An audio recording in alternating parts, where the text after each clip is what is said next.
My name is Anna, and this is the story of the day my life was folded into a small white envelope. A simple envelope handed to me by the woman who once said I was like a daughter to her. My mother-in-law. I still remember how the paper felt between my fingers, smooth, cold, sharp on the edges. I remember how she smiled when she gave it to me. A smile that was not warm, not kind. Just tight, polite, and strangely satisfied. And I remember how I smiled back. Yes. I smiled. People ask me why. Why did I smile when I realized she had just given me divorce papers instead of the birthday gift she promised? Why did I not cry? Why did I not scream? The truth is, I had already cried enough in my life. I had run out of loud reactions. All I had left was silence. And silence can be stronger than anger, maybe stronger than anything. So I stood there in her living room, surrounded by family photos I was never truly part of, with my husband sitting beside her, unable to meet my eyes. She placed the envelope in my hands like she was handing me something expensive, something precious. And then she said softly, "Don't take it personally, dear. It's just better for everyone." My heart didn't break in that moment. It had cracked long before. This was just the sound of the final piece falling off. I opened the envelope slowly. I saw the forms, the signatures, the typed words declaring the end of my marriage. I heard my own breath, shaky but quiet. I looked at my husband, hoping, just for a second, that he would speak, that he would stand, that he would defend me. He didn't. He looked at the floor. And for the first time in years, I realized something painful and simple. My fight had never been with him. I folded the papers neatly. I held them like someone holds a fragile letter. And then I looked at her and whispered, "Thank you." She didn't expect that. No one did. She blinked. My husband lifted his head, confused. Even the air felt different, like it wasn't sure what would happen next.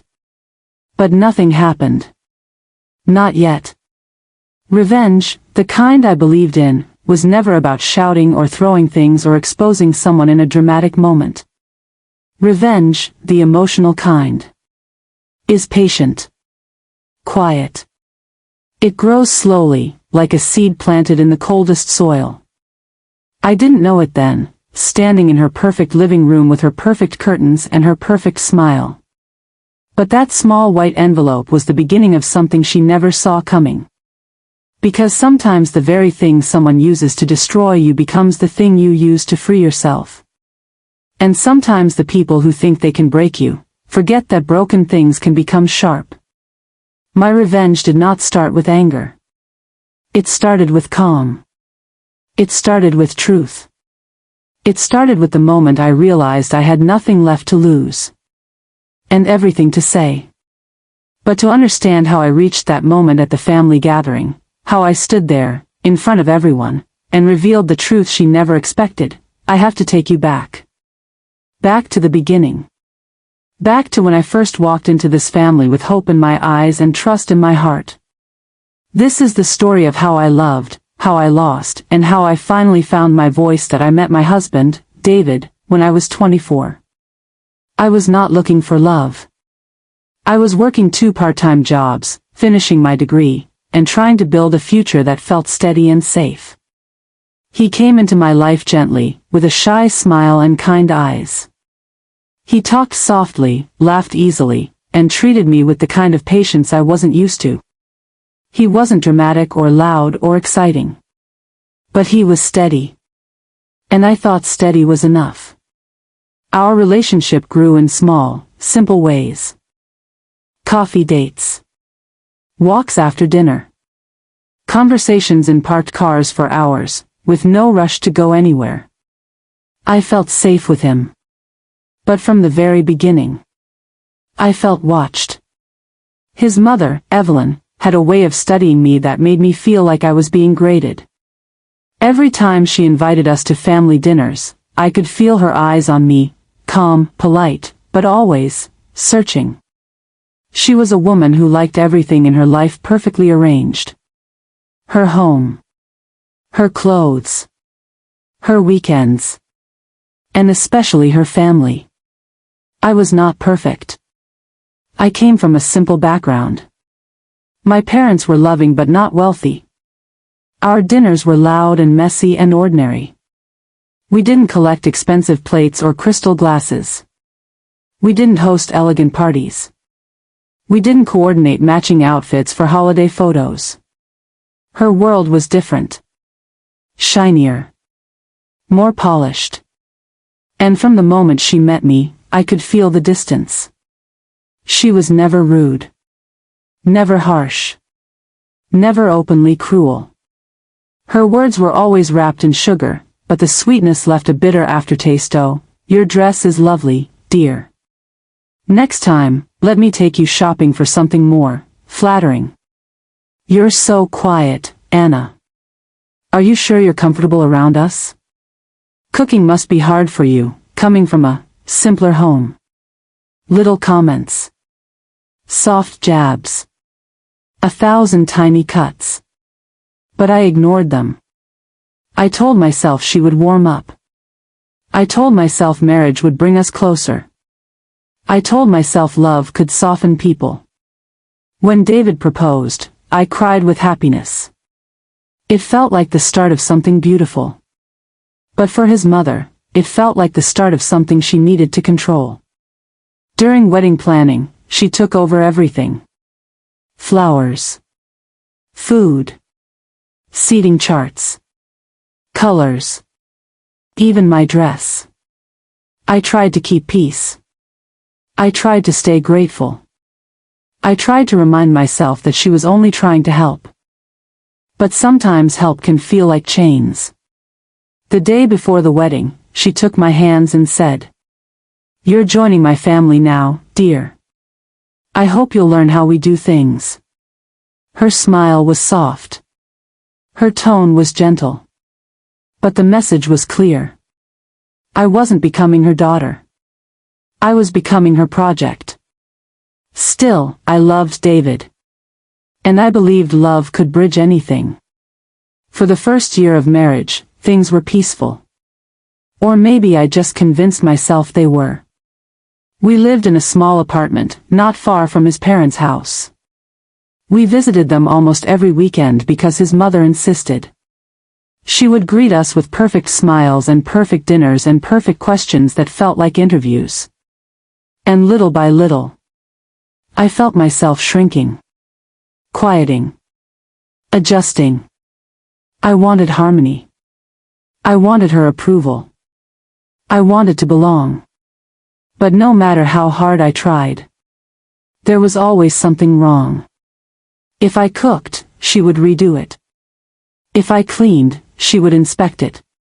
If I spoke, she would correct me. If I stayed silent, she would ask why I wasn't contributing. I felt like a guest in my own marriage. And David. He didn't see it. Or maybe he chose not to.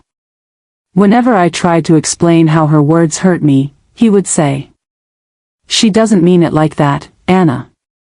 She's just old-fashioned. You know how she is. Try not to take it personally. She's my mom. She just wants the best for us." But wanting the best can sometimes look like wanting control. It wasn't until our second year of marriage that I began to feel the weight of it.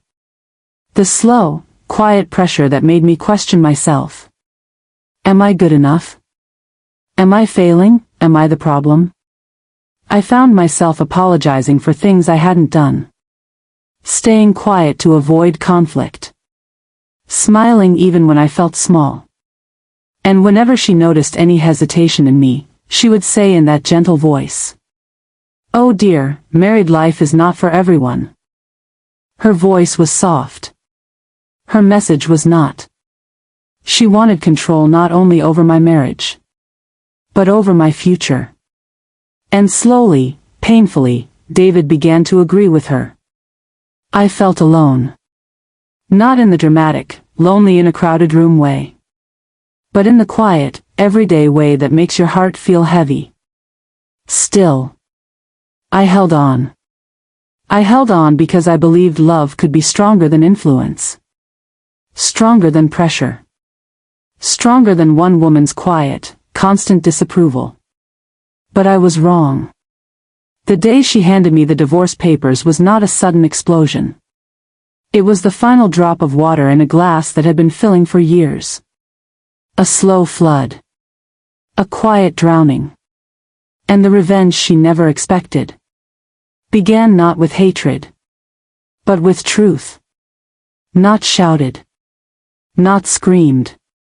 Not thrown back at her. Just spoken. Calmly. Softly. In front of everyone she wanted to impress. But that comes later. First, you need to understand how far she pushed me. How deep the silence ran. And how much I lost before I found my voice. Because the woman you see holding divorce papers with a steady smile was not always steady. She was once small. Afraid. Trying too hard. Hoping too much. And this is how she broke me just enough for me to finally stand tall. That if someone had asked me, in the early years of my marriage, what the hardest part was, I would have said, adjusting. Everyone talks about adjustment in marriage, like it's a small thing. A simple thing. Something you can hold in your hands and shape with patience. But the kind of adjustment I had to make was the kind that slowly erases you. It didn't happen all at once. It happened through small things, tiny, gentle moments that didn't look dangerous until they piled on top of each other like stones. One stone was her constant comparison. Another was her subtle corrections. Another was the way she praised other women in front of me, describing them as ideal wives, elegant, or from good families. And then there was the biggest stone of all. My husband's silence. Because silence, when used the wrong way, can make someone feel less than human. The first big conflict started a few months before our 3rd anniversary. David and I had been discussing moving to a slightly bigger place. I wasn't sure we were ready. Money was tight, and I liked our small apartment. It felt warm and familiar. But his mother had other plans. One Sunday afternoon, she walked through our apartment like it was a hotel room that didn't meet her standards. She touched the walls, opened the cabinets, looked at the bathroom tiles. Then she sighed and said softly, "Oh dear, this place is humble.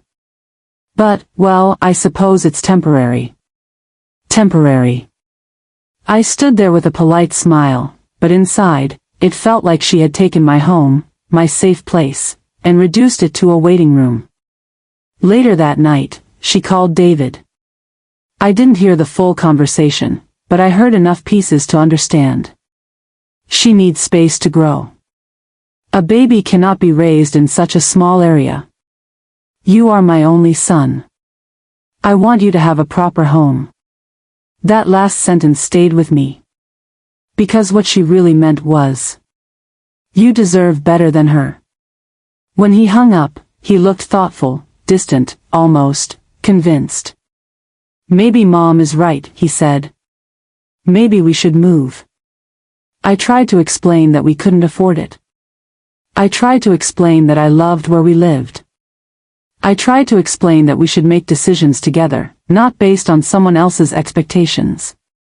But he was not listening to me. He was listening to her voice in his head. What hurt wasn't the idea of moving. What hurt was feeling like a passenger in my own life.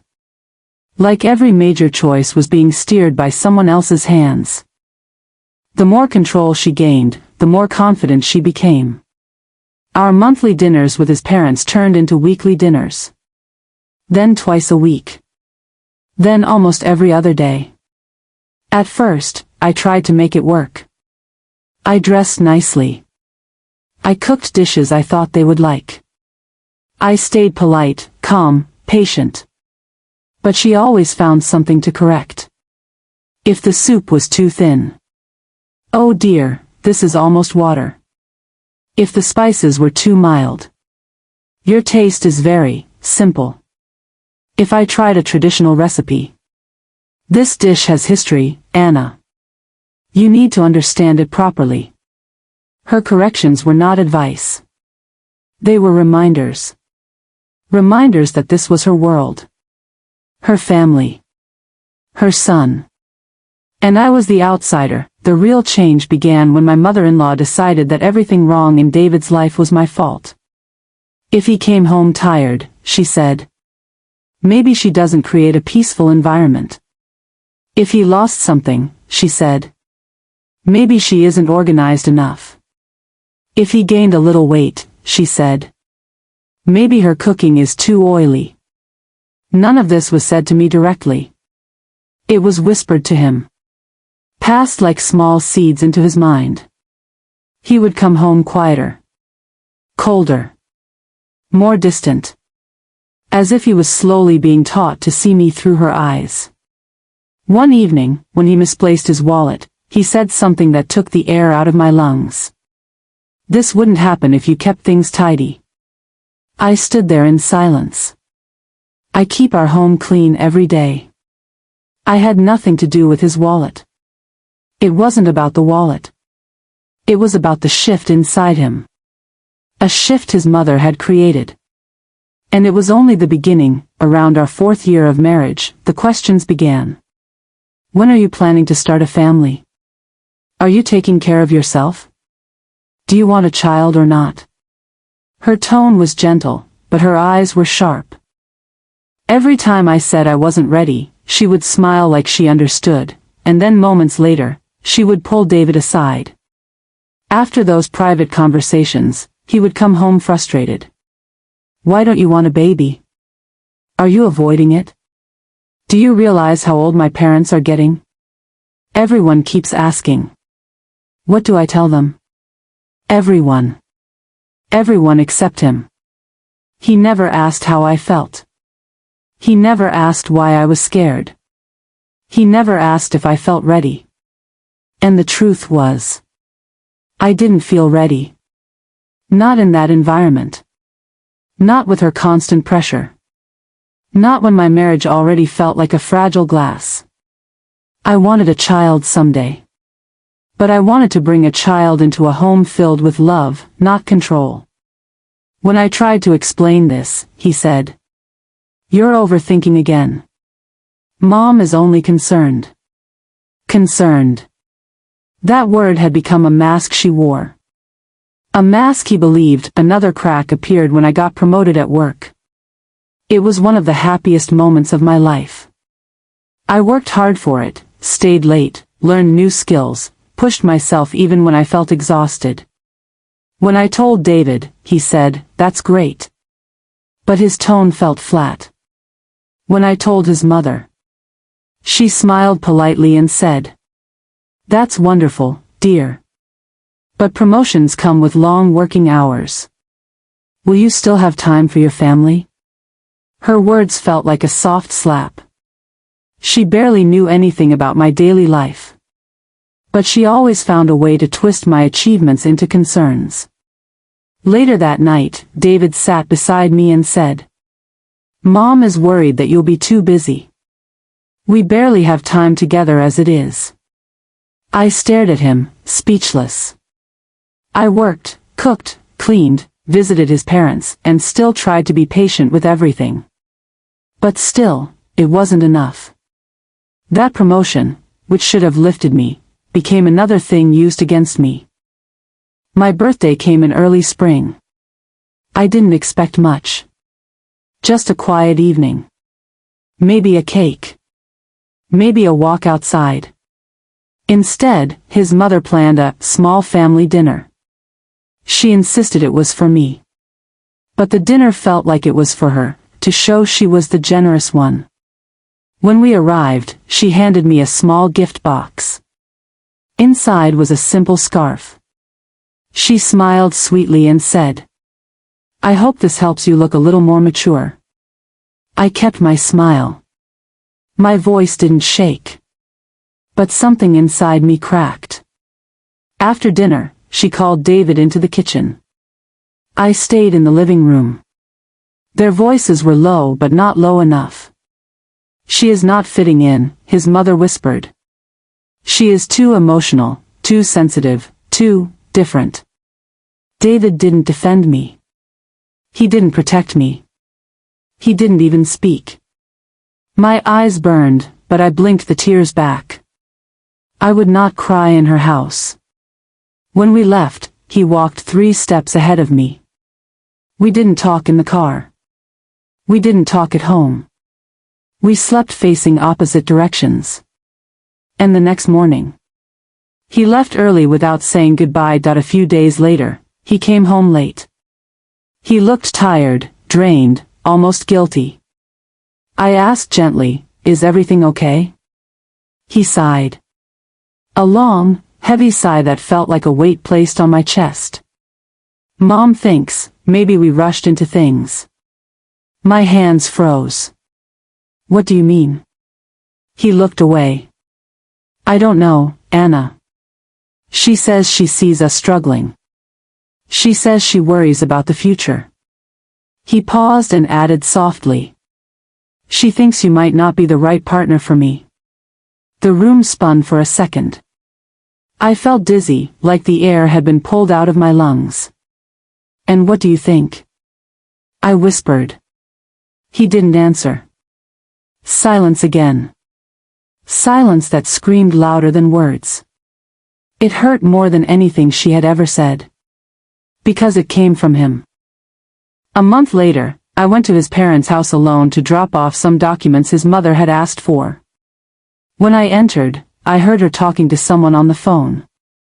Her voice was soft, gentle, almost sad. "Yes, she's a good girl, but not for my son. She just doesn't belong in our family." I tried to accept her. I really did. Maybe some women are better suited for simple lives. Simple. That word again. Used like an insult. I felt something inside me collapse. And something else inside me rise. For the first time in years, I saw the truth clearly. She never wanted a daughter-in-law. She wanted a shadow. And I was too alive to be one. She ended the call and turned around. She saw me standing there, holding the documents, my face pale. "Oh dear," she said with a soft smile, "I didn't hear you come in." I didn't respond. I didn't trust my voice. If I spoke, I would break. I handed her the papers silently and left. When I reached home, I cried quietly in the bathroom, with the door locked, with my hand over my mouth so no one would hear. Not because of her words. But because I knew she was winning. David and I grew further apart. He became more irritable. More suspicious. More critical.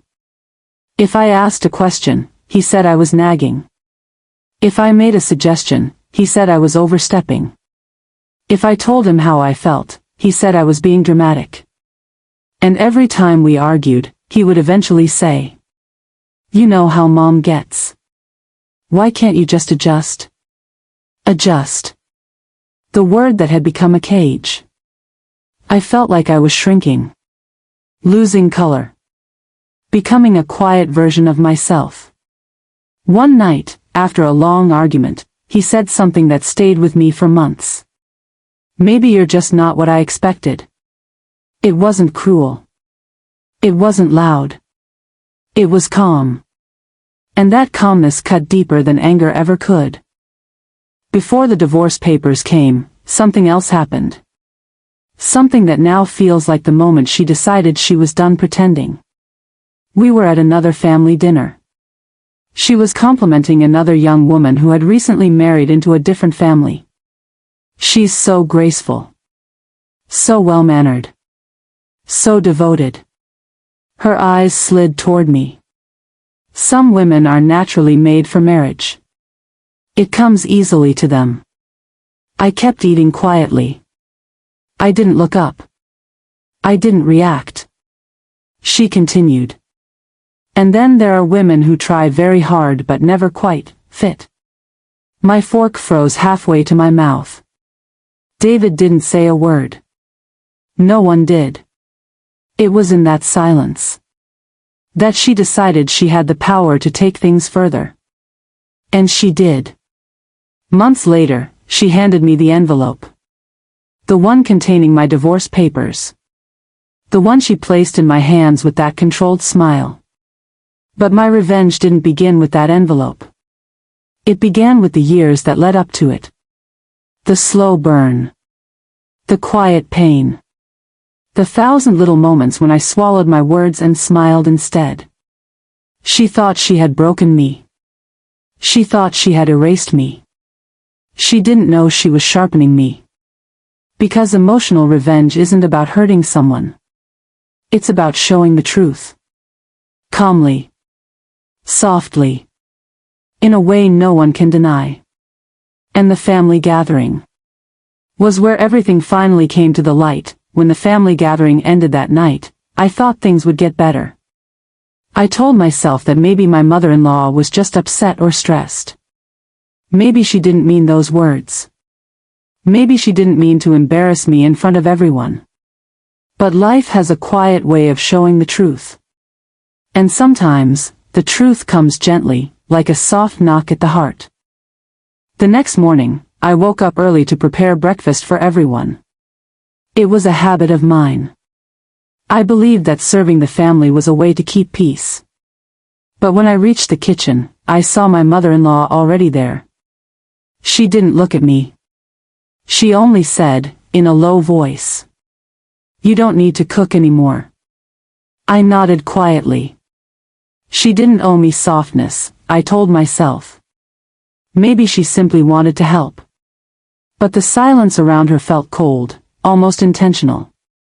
She placed 2 plates on the table, one for herself, one for my husband. She didn't prepare anything for me. I didn't mention it. I simply made a cup of tea for myself and sat near the window, pretending everything was normal. Inside, though, I felt a small crack. Before marriage, my husband used to be gentle, warm, always smiling. He held my hand even in crowded rooms. He looked for me first in every gathering. But slowly, that man started to fade. One evening, when I tried to talk to him, he said, "You think too much. Stop imagining problems." His words didn't hurt as much as his tone. Calm. Flat. Uninterested. Every night he came home tired, sat with his mother, talked to her for hours. But when he looked at me, it felt like he was looking through me. Like I was just another piece of furniture in the house. I learned to smile quietly. To shrink my feelings. To fold my pain and hide it in my chest like a secret letter no one would ever read. The house began to change. My chair at the dining table moved slightly away. My clothes in the cupboard were pushed to one side. My opinions were gently ignored. My presence was politely avoided. My mother-in-law never shouted or disrespected me openly.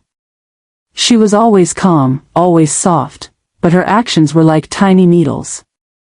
Each one small. Each one painless at first. But slowly, they stitched a distance between me and my husband. Sometimes, at night, I pretended to sleep while listening to their whispers. I heard my name. I heard sighs. One afternoon, I was washing the dishes when my mother-in-law came and stood beside me. She placed a hand on my shoulder gently, too gently. "You should focus on yourself," she said. "Some marriages don't work. Some women aren't meant to stay." I froze. She wasn't yelling. She wasn't angry. Her voice was calm, almost kind. But her words were sharp enough to make my fingers shake. I didn't respond. I simply nodded again, because I didn't know what else to do. Inside me, something whispered. Something is wrong. Something is happening behind your back. But I pushed that thought away. We all do that sometimes. We choose hope over truth. Because truth can break us long before the world ever tries to. It happened on a Sunday. A peaceful morning. Light rain tapping softly on the windows. The kind of day that usually makes a home feel warmer. I was sitting on the sofa, folding laundry, when my mother-in-law walked in with a small box. She placed it on the table in front of me and said, "You should open it." I smiled politely and opened the lid. Inside was a set of metal keys. I didn't understand. She leaned closer and whispered, "These are for the guest room.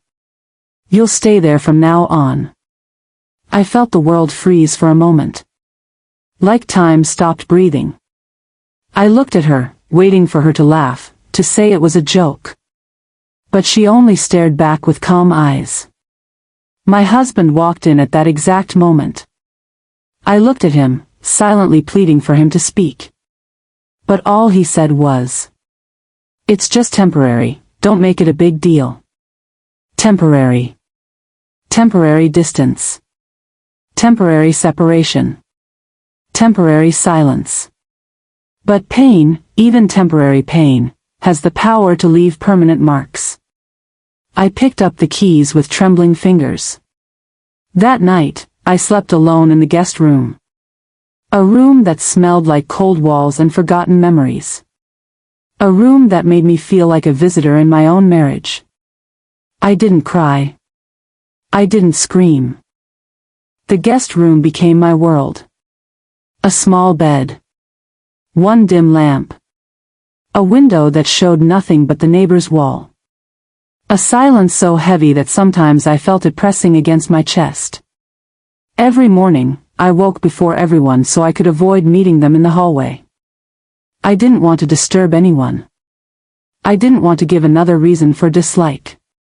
But the heart always feels loneliness, even when the mouth stays quiet. My husband stopped asking if I wanted tea. He stopped sitting beside me in the evenings. He stopped noticing when I dressed, when I smiled, when I tried. He didn't stop loving me loudly. He stopped loving me silently. And that silence was louder than any scream could ever be. One evening, I gathered courage and knocked on his bedroom door. He opened it halfway, surprised. I said softly, "Can we talk?" He looked tired, or maybe just uninterested. "About what?" I felt my throat tightening. "About us," I whispered. He exhaled, the way someone exhales when they hear a noise they don't like. "Not now. I'm busy." Then he closed the door. Not slammed. Not shoved. Just gently, firmly, closed it. And somehow that gentle closing hurt more than violence ever could. A week later, my mother-in-law organized a small family dinner. She didn't invite me, but I could hear the laughter from the dining room as I sat alone in the guest room. Plates. Chairs moving. People talking. My husband's voice. Her voice. I heard her say, "Some decisions are difficult, but necessary." And then everyone hummed in agreement. I didn't know what decision she meant. But my heart already did. I placed my hand on my chest, feeling the quiet ache beneath the skin. It felt like someone was slowly pulling something out of me. Not fast, not painful, just steady, constant. A slow removal of belonging. It was a calm morning. Soft sunlight through the curtains. Nothing unusual. I was in the kitchen making tea when my mother-in-law walked in holding a white envelope. Her expression was peaceful, almost too peaceful. She placed the envelope on the table gently, like it contained something delicate. "This is for you," she said. I looked at the envelope. Plain. Quiet. Unremarkable. But her eyes. Her eyes had a softness that felt rehearsed. I picked it up with cold fingers. When I opened it, the world blurred for a moment. My breath broke. My chest tightened. My hands began to shake. Inside were divorce papers. She didn't wait for my reaction. She simply said, "It's better for everyone. These things happen, marriages don't always stay." No anger. No cruelty. Just a calm voice delivering a heartbreaking sentence. I looked at her, hoping to see even a small trace of regret. But there was none. Then my husband walked in. He didn't look shocked. He didn't look confused. He already knew. He just said, "This is for the best." The best. Two words that broke something inside me that I didn't even know was fragile, that I couldn't speak. My voice had abandoned me. My heart felt like it was sinking into my stomach. I walked back to the guest room, closed the door, and sat on the bed. The envelope lay on my lap. My eyes kept falling on one line. Irreconcilable differences. Differences? The only difference was that I had loved him more than he ever realized. I pressed the papers to my chest and finally, I cried. Not loudly. Not painfully. Just soft, quiet tears that soaked into the fabric of my clothes. It wasn't just the divorce. It was everything that led to it. Every ignored smile. Every cold morning. Every closed door. I felt like a shadow in my own life. That evening, my husband came to the guest room. He knocked once and entered without waiting. He stood by the door, hands in his pockets. "It's better we end this politely," he said. I looked up at him, tears dried on my cheeks. "Why?" I asked softly. He shrugged. "We're not compatible." I whispered, "Since when?" My voice was small, almost childlike. He paused. Then he said something that broke me completely. "Since my mother told me she never liked you." I felt the air leave my lungs. So that was it. Not my mistakes. Not our differences. Just her opinion, and his decision to follow it. He added, "Sign the papers whenever you're ready." Then he left. The door closed again. This time, it sounded like finality that I sat there for a long time. Silent. Still. Empty. But slowly, something changed inside me. Not anger. Not hate. A quiet strength. A soft, steady voice inside my heart said, "You were not thrown away.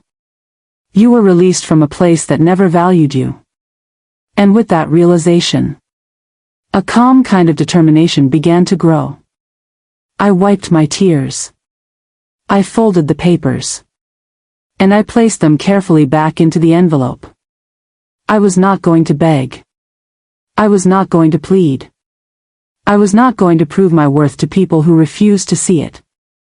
If they wanted me gone, they had forgotten one thing. A woman who loses everything gains the power to rebuild anything. And that was the beginning of the revenge they never saw coming. Not loud revenge. Not angry revenge. But emotional revenge. The kind that changes a life without raising a single voice. I did not sign the papers that night. I did not cry again. I simply sat there in the guest room. My hands resting on the envelope. And my heart finally waking up. My revenge did not begin with anger. It began with clarity. Sometimes, the quietest revenge is to stand up with dignity. When everyone expects you to break, the next morning, I folded my clothes slowly. Not with sadness. But with calm acceptance. Every piece of fabric reminded me of who I used to be. Before I allowed their coldness to reshape me. I packed each item with care, as if I was packing away my old self. When my mother-in-law saw my suitcase, she smiled a small, satisfied smile. She thought she had one Good, she said softly. Leaving early will avoid drama. I nodded politely. Inside, my heart whispered. You think you ended my story. But all you did was give me a new beginning. Before leaving, I knocked on my husband's door.